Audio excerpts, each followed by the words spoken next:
आज আমি তোমাদের সাথে শেয়ার করব কল্যাণী ইউনিভার্সিটিতে যখন আমি পড়তাম তখন ৫৫তম যে রিইউনিয়ন হয়েছিল আর প্রত্যেকটা রিইউনিয়নেরই কিন্তু একটা করে নাম দেওয়া হয়।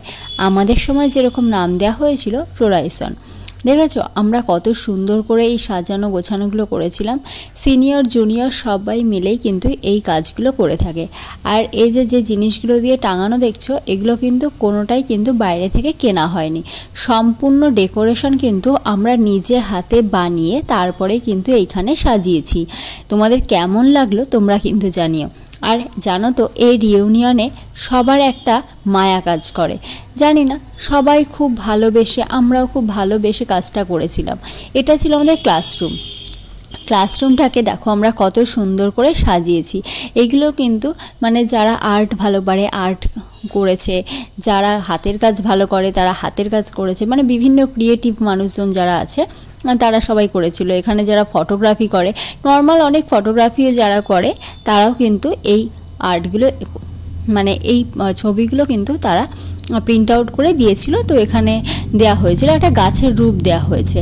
আর এইগুলো কিন্তু সব রেজিন দিয়ে তৈরি করা, তোমাদের সাথে শেয়ার করবো। এটা রঙ্গোলি মতন করেছে। এইগুলো কিন্তু সব রেজিন দিয়ে তৈরি করা। এটা সুপ্রিয়া রায় বলে একজন ছিল, তো উনি টিচার আর কি, ডক্টর সুপ্রিয়া রায়, তিনি করেছে সব কিছু। প্রতি বছরই তার বিভিন্ন নতুন নতুন যে জিনিসপত্রগুলো দিয়ে তিনি কাজ করে সেইগুলো কিন্তু সব দিয়ে থাকে। এই বিভিন্ন পেপার ওয়েট করেছে, প্লেট করেছে, গ্লাস, পেনদানি, তারপর আরও বিভিন্ন জিনিস, বিভিন্ন ট্রে, এইগুলো দিয়ে বিভিন্ন ম্যাডাম পড়তে ভালোবাসতেন, তো এইগুলো করে এবং সবাইকে দেখার সুযোগ করে দেয়, বেশ ভালো লাগে।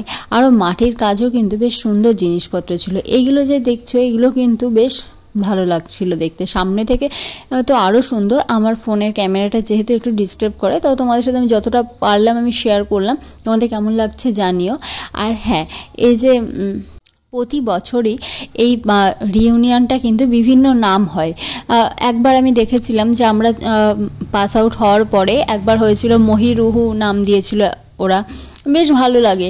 মানে এই কাজগুলোর সাথে যারা যুক্ত, মানে যারা করে তারাই জানে, মানে বিশেষ করে স্টুডেন্টরা। এই বোতলের গায়ে এত সুন্দর আর্ট করেছে, কেউ ম্যান্ডেলা করেছে। আর এটা কিন্তু বালির মধ্যে, এটা কিন্তু ওই অ্যাকোরিয়াম জার, ওই জারের মধ্যে সব কিছু করেছে, বেশ ভালো লাগে। একটা পাট দিয়ে তৈরি করেছে। এই ফুলগুলো কিন্তু কাগজের, দেখে মনে হচ্ছে খুব কঠিন কিন্তু খুবই সোজা করাটা। আমি খুব একটা ক্রিয়েটিভ মানুষ নই, কিন্তু ওদের কাছ থেকে অনেক কিছু শিখেছিলাম কিভাবে কি করে না করে।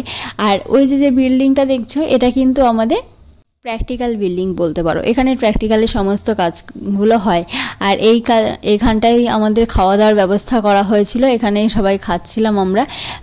বিভিন্ন বেঞ্চ রয়েছে। আর সেদিন কিন্তু আমাদের যে সিনিয়র যারা আর কি মানে হাইয়েস্ট স্কোর করেছে বা পিএইচডিতে চান্স পেয়েছে, গেট কোয়ালিফাই করেছে এখান থেকে, তো তাদেরকে প্রাইজ ডিস্ট্রিবিউশন করা হয়, সার্টিফিকেট দেওয়া হয়। বাইরে থেকে যারা আসে তারা অনেক মানি ডোনেট করে, বিভিন্ন কালচারাল প্রোগ্রাম হয়, বেশ ভালো লাগে। আর এখানে যে স্যার ম্যাডামগুলো বা এগুলো কিন্তু সবাই আমাদের বন্ধু বান্ধবী সবাই। তোমাদের কেমন লাগছে তোমরা কিন্তু অবশ্যই কমেন্টে বারবার বলছি একবার জানিও। আমার ভিডিওগুলো তোমাদের কেমন লাগছে জানিও। আর এখানে কিন্তু অনেক গুণসম্পন্ন ব্যক্তিরা রয়েছে। এটা আমাদের ডিপার্টমেন্টের বাইরে এত সুন্দর করে সাজানো গোছানো রয়েছে। এই আঁকাটাও কিন্তু আমরা একটু হেল্প করেছিলাম। ওই যে বললাম আমরা খুব একটা ভালো পারি না, কিন্তু ওই যে অনেক কিছু শিখেছি। এই যে এটা করেছিল, এই লেখাটা দেখেছো কত সুন্দর। তোমাদের সাথে তো সম্পূর্ণটাই শেয়ার করলাম। শেষে আমাদের ডিপার্টমেন্টের সবার ছবি রয়েছে। ভালো থেকো।